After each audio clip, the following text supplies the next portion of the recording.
ಇವತ್ತು ಈ ಕಾರ್ಯಕ್ರಮ ಬಹುತೇಕ ನಾನು ತಾವು ನೋಡ್ಕೋತ ಬಂದ್ರೆ ಇವತ್ತಿಷ್ಟು ಅದ್ದೂರಿಯಾಗಿ ಇವತ್ತು ಮಾಡ್ತಾ ಇದ್ದಾರೆ.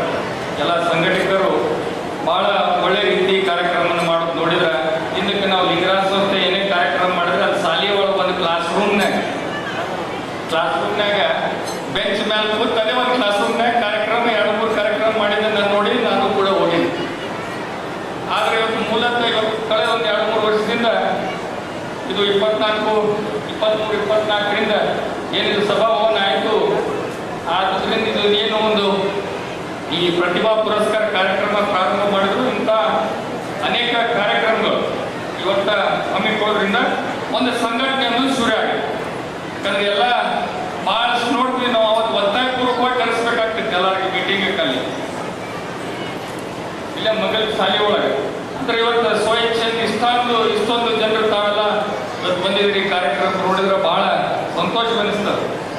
ಅದೇ ರೀತಿ ಇವತ್ತು ಈ ಕಾರ್ಯಕ್ರಮ ಏನು ಮಾಡಕತ್ತಾರ ಅವ್ರು ಬಹಳ ಸಂಘಟಕರು. ಇವತ್ತು ನಮ್ಮ ಸಿರ್ಸಂಗಿ ಲಿಂಗರಾಜ್ ಸಂಸ್ಥೆ ಮತ್ತು ಕಮಲಾಬಾಯಿ ಬಸನಗೌಡ ಪಾಟೀಲ್ ಚಾರಿಟೇಬಲ್ ಟ್ರಸ್ಟ್ ಮತ್ತು ನಮ್ಮ ನೌಕರರ ಕ್ಷೇಮ ಅಭಿವೃದ್ಧಿ ವೇದಿಕೆ ಸತತವಾಗಿ ಕಾರ್ಯಕ್ರಮ ಮಾಡ್ಕೊಂಡು ಬಹಳಷ್ಟು ಕಷ್ಟಪಡ್ತಾರೆ. ಎಲ್ಲ ಕಡೆ ಅಡ್ಡಾಡಿ ಮಾಡಿ. ಯಾಕಂದ್ರೆ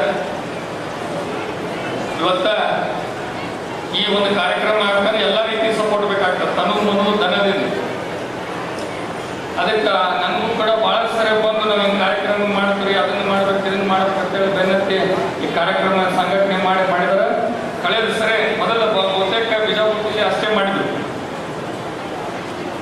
ಈ ಸಲ ಇವತ್ತು ಇನ್ನ 2 ಜಿಲ್ಲೆಯನ್ನ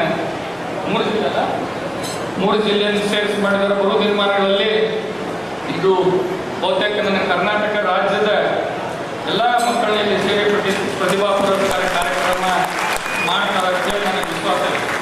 ಯಾಕಂದ್ರೆ ಅಷ್ಟು ಆರ್ಗನೈಸ್ ಅದರ ಮತ್ತು ಅಷ್ಟು ಛಲ ಆಯ್ತು ಅವ್ರಿಗೆ ಏನಾರ ಮಾಡಬೇಕು ಸಮಾಜಕ್ಕೆ ಅಂತೇಳಿ. ಅದು ಮತ್ತು ನಾವು ನೋಡ್ತೀವಿ ಇವತ್ತು ಅವ್ರು ಅಷ್ಟೇ ಅಲ್ಲ, ಇವತ್ತು ನಮ್ಮ ಸಮಾಜದವ್ರು ಕೂಡ ನಾವು ಮುಂದೆ ಬರಬೇಕಾಗ್ತದೆ.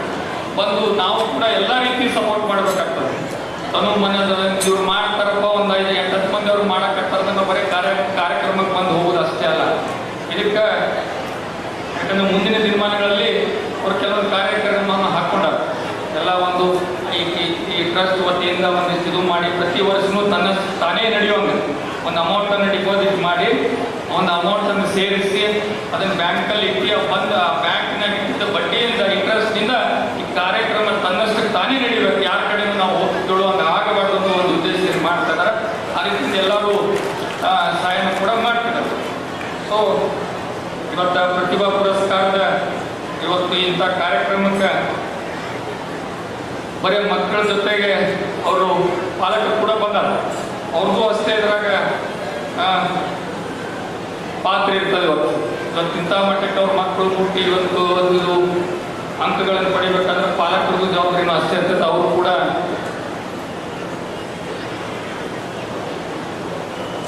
ಪೋಷಕರು ಅವ್ರ ತ್ಯಾಗ ಮತ್ತು ಶಿಕ್ಷಕರ ಮಾರ್ಗದರ್ಶನ ಕೂಡ ಅಷ್ಟೇ.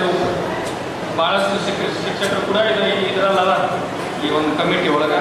ಸೊ ಮುಂದೆ ಬರುವ ದಿನಮಾನಗಳಲ್ಲಿ ಇನ್ನೂ ಹೆಚ್ಚಿನ ಕಾರ್ಯಕ್ರಮ ಮಾಡಿ ಮುಂದೆ ಇನ್ನು ಭಾಳಷ್ಟು ಈಗ ಇನ್ನೊಂದು ಕೆಲವು ಕಾರ್ಯಕ್ರಮಗಳನ್ನ ಹೊರಗೆ ಆ ನಿಟ್ಟಿನಲ್ಲಿ ನಾವು ಕೂಡ ಎಲ್ಲ ಜಿಲ್ಲೆ ಪಾಟೀಲ್ ಸರ್ ಇರ್ಬೋದು, ನಮ್ಮ ಶಾಸಕರಾದಂಥ ಕಟಕದವರು ಮತ್ತೆಲ್ಲ ಸಮಾಜದ ಹಿರಿಯವರು ನಾವು ಜೊತೆಗಿದ್ದು ಈ ಕಮಿಟಿಯವ್ರಿಗೆ ಏನು 2-3 ಕಮಿಟಿ ಮಾಡ್ಕೊಂಡಾರ ಅವ್ರು ಯಾವತ್ತೂ ನಾವು ಸಪೋರ್ಟ್ ಮಾಡ್ತೀವಿ ಅಂತ ಹೇಳಿ ಈ ಕಾರ್ಯಕ್ರಮಕ್ಕೆ ನಾನು ಕರೆಸಿ ಮಾತಾಡ್ಲಿಕ್ಕೆ ಅವಕಾಶ ಮಾಡಿಕೊಟ್ಟಂತ ಎಲ್ಲ ಗುರು ಹಿರಿಯರಿಗೆ ಒಂದಿಷ್ಟು ನಾನು ಮಾತು ಮುಗಿಸ್ತೇನೆ. ಆದರೆ ತಾವು ಕೂಡ ಇವತ್ತೇನು ಕಾರ್ಯಕ್ರಮಕ್ಕೆ ಬಂದಿರಿ, ಬರೀ ಬಂದು ನಾವು ಕಾರ್ಯಕ್ರಮಕ್ಕೆ ಬಂದು ಅಟೆಂಡ್ ಆಗಿ ಹೋದ್ರೆ ನಮ್ಮ ಜವಾಬ್ದಾರಿ ಮುಗಿತು ಅಂತಲ್ಲ. ಅವ್ರಿಗೆ ನಿಮ್ಮದು ಸಣ್ಣ ತಮ್ಮ ಸಾಧ್ಯವಾದಷ್ಟು, ನಮ್ಮ ಕೈಲಿ ಸಾಧ್ಯವಾದಷ್ಟು ಯಾವುದೇ ರೀತಿಯಾಗಿ ಬರೀ ಧನ ಅಷ್ಟೇ ಅಲ್ಲ ಮತ್ತು ಬೇರೆ ರೀತಿಯಿಂದ ಕೂಡ ತಾವು ಸಹಾಯ ಮಾಡ್ಬೋದು. ಮಾಡಿದರೆ ಇನ್ನೂ ಹೆಚ್ಚಿನ ಈ ಸಮಾಜ ಏಳಿಗೆ ಆಗ್ತದೆ. ಯಾಕಂದ್ರೆ ಕೆಲವರೆಲ್ಲ ನೌಕರದಾರ ತಮ್ಮ ಫುಲ್ ಟೈಮ್ ಕೆಲಸ ಇದ್ರು ಕೂಡ ಅದನ್ನು ಸಮಯ ಆದ ಟೈಮ್ ತಕ್ಕೊಂಡು, ಯಾಕಂದ್ರೆ ಮುಂಜಾನೆ ಸಂಜೆ ತಾನೇ ಕೆಲಸ ಮಾಡ್ತಾರೆ ನೌಕರಿದ, ಅದು ಸಮಯ ಬಿಡು ಮಾಡ್ಕೊಂಡು ಇಂಥವೆಲ್ಲ ಕಾರ್ಯಕ್ರಮ ಸಂಘಟನೆ ಮಾಡಕತ್ತಾರೆ. ಅವ್ರಿಗೆ ನಾವು ಸಪೋರ್ಟ್ ಮಾಡಿದರೆ ಇನ್ನೂ ಹೆಚ್ಚಿನ ಕಾರ್ಯಕ್ರಮ ಅವ್ರು ಮಾಡ್ತಾರೆ ಅಂತ ಹೇಳಿ ಈ ಕಾರ್ಯಕ್ರಮ ಕಲಿಸೋದಕ್ಕೆ ಮಾತಾಡಲಿಕ್ಕೆ ಅವಕಾಶ ಮಾಡಿಕೊಟ್ಟಂಥ ಎಲ್ಲ ಗುರುಗಳಿಗೆ ನಾನು ಒಂದೆರಡು ಮಾತು ಮುಗಿಸ್ತೀನಿ. ಜೈ ಹಿಂದ್, ಜೈ